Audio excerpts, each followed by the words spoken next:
कुरकुरीत शेव तर सगळ्यांनाच आवडते। तर आज आपण अशीच खुसखुशीत आणि एकदम कुरकुरीत अशी बटाट्याची शेव बघणार आहोत। पण ह्या शेवेची रेसिपी बघण्यासाठी आपला व्हिडिओ शेवटपर्यंत बघत रहा आणि व्हिडिओ कुठेही स्किप करू नका। नमस्कार, मी अंतरा। स्वादंतराचं मध्ये तुमचं स्वागत आहे। दिवाळीच्या फराळातला सगळ्यांचा आवडीचा पदार्थ असतो तो म्हणजे शेव आणि चकली।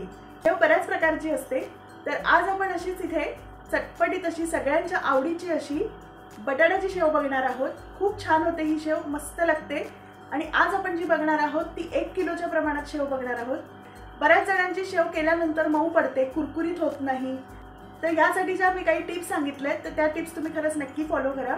पण त्यासाठी आपला व्हिडिओ शेवटपर्यंत बघत राहा, व्हिडिओ कुठेही स्किप करू नका। आणि आपल्या चॅनलवर नवीन असाल तर आपल्या चॅनलला सबस्क्राइब करायला विसरू नका। तर चला आपण रेसिपी बघूया। थंबनेल बघून तर कळलंच असेल की आपण काय बनवतोय। अगदी बरोबर आहे, आज आपण मस्त सगळ्यांच्या आवडीची अशी चटपटीत अशी बटाट्याची शेव बनवणार आहोत।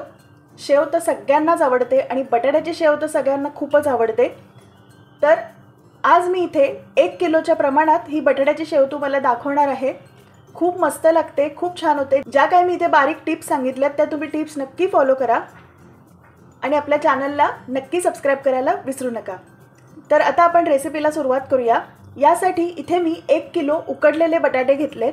बटाटे उकडताना एक काळजी घ्यायची की बटाटे डायरेक्ट कुकरमध्ये पाण्यात शिजवायचे नाहीत। तसं जर केलं तर बटाटा असा पिचपिचा होतो, बटाट्यात खूप पाणी राहतं। त्यामुळे एका भांड्यामध्ये थोडंसं पाणी घालून भांड्यात बटाटे ठेवून मगच ते शिजवायचे आहेत। आणि ओव्हरकुक आपल्याला जास्त शिजवायचे नाही आहेत। साधारणतः 3 शिट्ट्या देऊनच आपल्याला हे बटाटे शिजवायचे आहेत। यामुळे काय होतं, बटाटे जर नीट शिजले तर शेव पण खूप छान होते, अजिबात तेलकट होत नाही आणि तेल जास्त पीत नाही। तर आता आपण हे जे बटाटे आहेत हे किसून घेणार आहोत। किसून घेतल्यामुळे काय होतं, एक सलग आपल्याला बटाटा मिळतो। हाताने शक्यतो मॅश करू नका। तर इथे मी एक किसणी घेतली। आता मी एक एक बटाटा हा किसून घेणार आहे आणि आपल्याला एक सलग बटाटा मिळतो। तर आता मी असेच बाकीचे सुद्धा बटाटे हे किसून घेते। आपला इथे मस्त असा बटाटा छान किसून झालेला आहे। असा एक सलग बटाटा आपल्याला मिळतो किसून घेतल्यामुळे। तर आता आपण यामध्ये सर्व मसाले ॲड करणार आहोत। यामध्ये आपल्याला घालायचं आहे 1 टेबलस्पून हळद, 2 टेबलस्पून काश्मीरी मिरची पावडर। इथे आपण काश्मीरी मिरची पावडर घ्यायची म्हणजे ही रंगाला खूप छान असते आणि तिखटाला खूप कमी असते। शेवेला रंग खूप मस्त येतो यांनी। 1 टेबलस्पून आमचूर पावडर। इथे तुम्ही आमचूर पावडर न वापरता चाट मसाला सुद्धा वापरू शकता। 1 टेबलस्पून धने पावडर, 1 टेबलस्पून जिरे पावडर आणि चवीनुसार मीठ। आता आपण हे सर्व हाताने मिक्स करून घ्यायचंय। हे बघा, बटाटा आपला छान शिजलाय, कुठे असा पिचपिचा राहिलेला नाहीये। काय होतं, जर बटाट्यामध्ये जास्त पाणी राहिलं तर बटाटा खूप चिकट होतो आणि मग शेव हे जास्त तेल पिते। त्यामुळे बटाटे सुद्धा व्यवस्थित उकडून घेणं हे महत्त्वाचं आहे। जर तुम्हाला इथे आमचूर पावडर नको असेल तर नाही घातलं तरी सुद्धा चालेल, पण आमचूर पावडरमुळे ह्याला एक छान अशी टँगी टेस्ट येते, मस्त लागते शेव ही। हे व्यवस्थित आपल्याला मिक्स करून घ्यायचंय। कुठेही आपल्या बटाट्याच्या गुठळ्या राहिलेल्या नाहीयेत। एक सलग असा आपल्याला छान बटाटा मिळालेला आहे। तर आपला इथे बटाटा हा मळून झालेला आहे।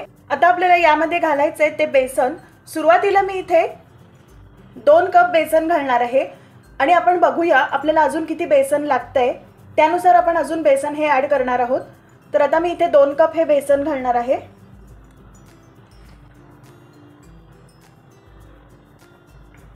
आता आपण हे मळून घ्यायचंय। जर आपल्याला लागलं बेसन तरच आपण यामध्ये घालायचंय।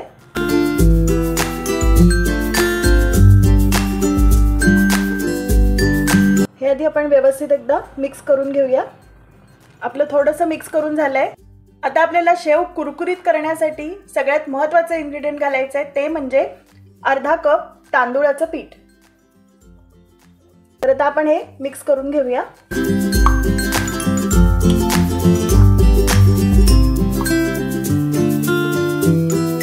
हलकसं आपण इथे मिक्स केलेलं आहे। यानंतर आपल्याला घालायचं आहे 2 टेबलस्पून तेल। तेल आपण इथे साधंच घेतलंय, म्हणजे गरम करून घेतलेलं नाहीये। आपल्याला हे सर्व मळून घ्यायचंय।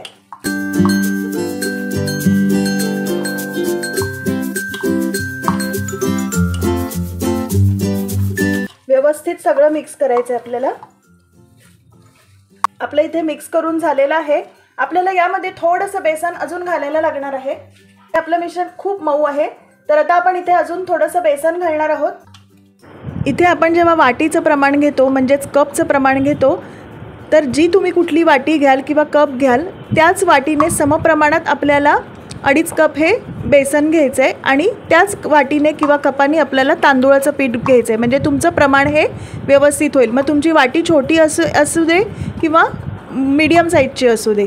मी इथे मेजरिंग कप्स वापरलेले आहेत। इथे माझ्या मेजरिंग कपचं प्रमाण आहे 1 कप म्हणजे 250 ग्रॅम। तर आता आपलं इथे पीठ थोडं मळून झालेलं आहे। यामध्ये आता आपल्याला घालायचं आहे 1 कप बेसन। आपल्याला हे व्यवस्थित पीठ मिक्स करून घ्यायचं आहे। आपल्याला साधारणतः इथे 3 कप बेसन लागलेलं आहे आणि अर्धा कप आपण इथे तांदूळाचं पीठ घेतलेलं आहे। या ठिकाणी पिठाची चव घेऊन बघायचे। जर तुम्हाला वाटलं की मीठ खूप कमी आहे तर तुम्ही मीठ किंवा मसाले हे इथे ॲड करू शकता। हे व्यवस्थित मिक्स करून घ्यायचंय।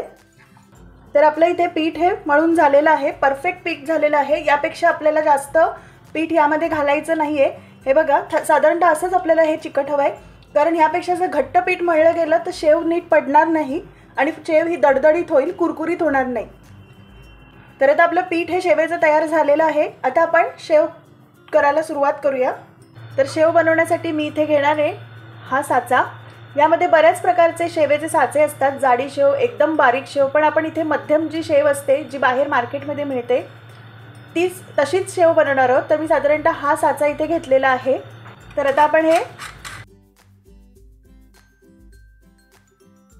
आता आपण सोऱ्याची ही पाठची बाजू काढून घेऊया। यामध्ये आता आपल्याला हा साचा बसवायचा आहे। साचा बसवताना कायम लक्षात ठेवायचं, ही जी पाठची बाजू आहे ही खाली आली पाहिजे आणि ही जी वरची बाजू आहे ही वरती आली पाहिजे। हे बघा, अशा प्रकारे। जर तुम्ही उलटा बसवलात तर शेव नीट पडणार नाही। आता आपण ह्याला हा लावून घेऊया।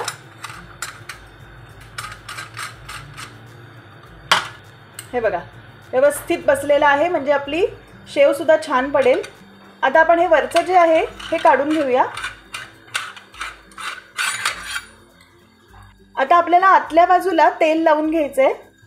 तर इथे मी ब्रशने असं तेल लावून घेणार आहे। खाली सुद्धा शेवेच्या साच्याला सुद्धा तेल लावायचं आहे। तेल लावल्यामुळे काय होतं, शेवेचं जे मिश्रण आहे हे अजिबात चिकटत नाही।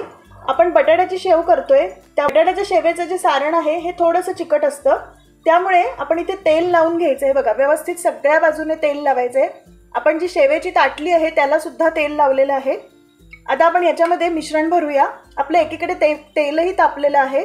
आता मी चमच्याने यामध्ये हे मिश्रण भरणार आहे।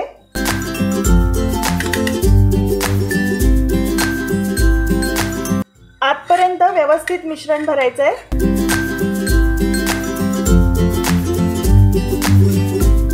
तर आता आपण हे वरचं झाकण लावलेलं आहे। हे बघा, आपली मस्त इथे शेव दिसते। आता आपण शेव पाडायला सुरुवात करूया।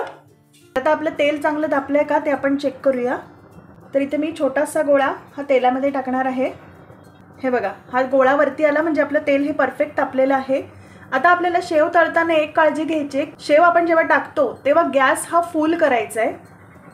कारण काय असतं, शेव ही थंड असते आणि तेलाचं तापमान जर थंड असेल, कोमट असेल तर शेव नीट तळली जात नाही आणि ती तेलकट होते। त्यामुळे ही टिप नक्की लक्षात ठेवा। तर आता मी इथे गॅसची फ्लेम ही वाढवलेली आहे। सुरुवातीला आपण जेव्हा शेव टाकतो तेव्हा मध्यभागी सुरू करायचे आणि मग ती अशी पसरवत जायचे, म्हणजे छान तळली जाते। तुम्ही जर बाजूने सुरुवात केली तर ती बाजूची एकदम तळली जाईल आणि मधली कच्चट राहू शकते आणि त्यामुळे शेव ही तेलकट होऊ शकते। तर आता आपण शेव टाकायला सुरुवात करूया।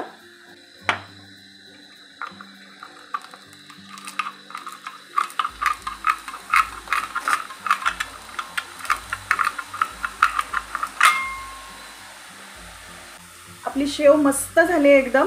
1 मिनिट झालं की मग आपल्याला पलटवायचे, लगेच पलटवायला घेऊ नका, नाहीतर शेव ही तेलकट होऊ शकते। थोडेसे बुडबुडे कमी झाले की मग आपल्याला ही शेव पलटवून घ्यायची। इथे मी गॅसची फ्लेम ही मोठी ठेवलेली आहे। आता आपण शेव पलटवून घेऊया आणि गॅसची फ्लेम ही आता मध्यम करूया। तर आता आपण शेव ही पलटवून घेऊया।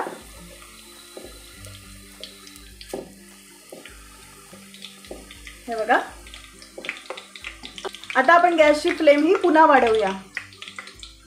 शेव ही फुल गॅसवर जेव्हा आपण तळतो तेव्हा छान अशी कुरकुरीत होते, पण जर तुम्ही एकदम बारीक गॅसवर तळायला गेलात तर ती अगदी तेलकट होते आणि अजिबात कुरकुरीत होत नाही। बटाट्याच्या शेवेचा रंग हा थोडासा लालसर काळसर असा दिसतो। ही शेव खरंच खूप मस्त लागते, एकदम टेस्टी लागते। यावरती आता आपल्याला तेल उडवायचंय।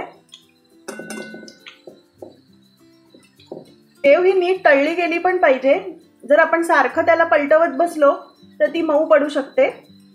हे बघा आता आपले बुडबुडे थोडे कमी झालेत, म्हणजे आपली शेव ही व्यवस्थित तळली गेली।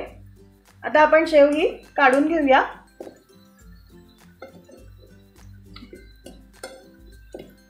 हे बघा किती मस्त झाले शेव, एकदम रंग पण एकदम भारी आलाय। तर आता आपण ही शेव काढून घेऊया। हे बघा मस्त रंग आलेला आहे। आता मी दुसरा घाणा घालते शेवेचा।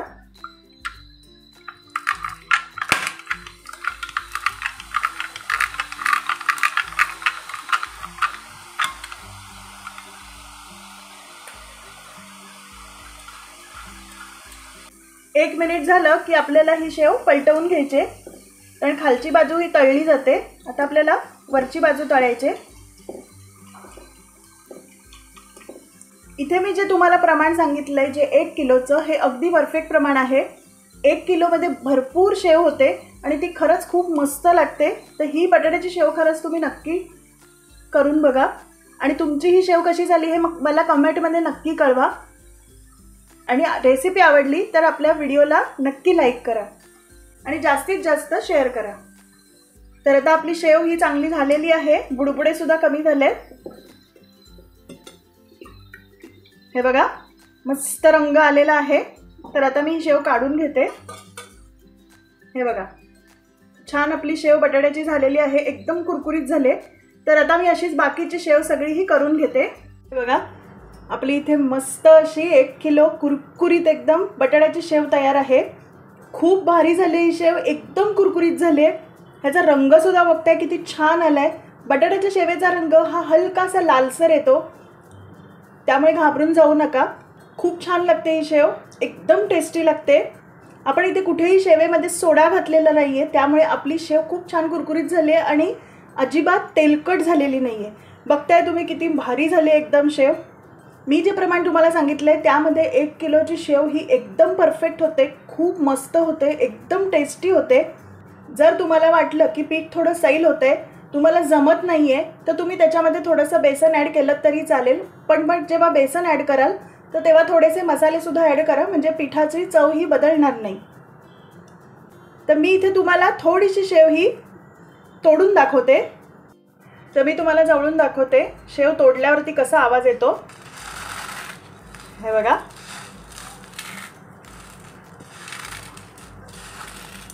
हे एकदम कुरकुरीत झाले आणि हे बघा अजिबात तेलकट झालेली नाहीये। सोडा घातल्यामुळे काय होतं, शेव ही खूप तेलकट होते, त्यामुळे शक्यतो सोडा वापरू नका।